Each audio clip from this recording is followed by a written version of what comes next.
All right, hello and welcome everybody. This is Peter Ryman, the Director of Instruction here at Marshfield Country Club. And today I want to talk about how this idea of sequence and sequencing your body is relative to the length of the shot. I think when we begin to play and we go out onto the course, you don't have a lot of opportunities. You shouldn't really be mechanical out here. You need simple feels that translate to better golf swings and better scores. And often one of the things I think we can talk about is essentially this idea of tempo and timing. So that's really what I'm getting at today, and specifically we're going to focus on the timing of the hip rotation. What I want you to remember is that the longer the shot is and the harder you have to swing the club, the more you need to allow your hips to clear in transition. They need to open first and begin your downswing. The shorter the shot, the more you need to feel like you move your hips with the handle and your hands, okay?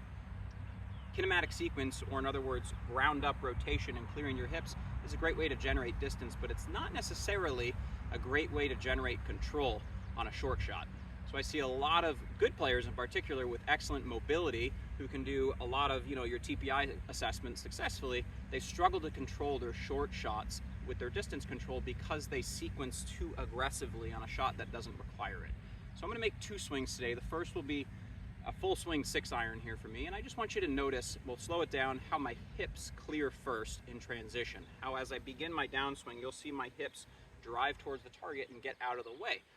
Then I'll make another swing afterwards. It'll be a shorter one, a little half swing wedge, and I want you to notice how the hips and the hands start to move a little bit more together, all right? So full swing first.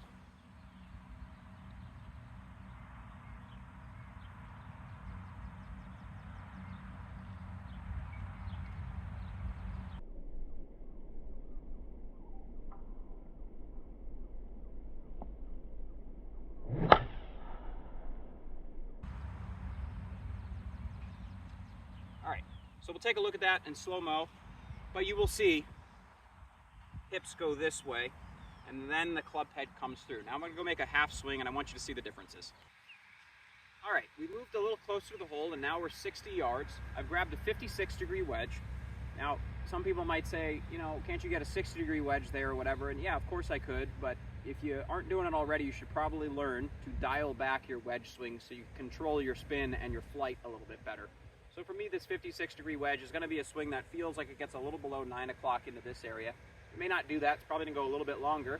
But what I will do is try and slow down my hip rotation and allow the club itself to move in better symmetry with how my hips move on this shot. That will help me to spin the ball a little bit better rather than compress it, and it ultimately will then allow me to control how the ball lands on the green. So when we slow this down again, I want you just to look at how my hips move through this shot. And I will rehearse that feel here. I'm just feeling like my hands are moving with my hips.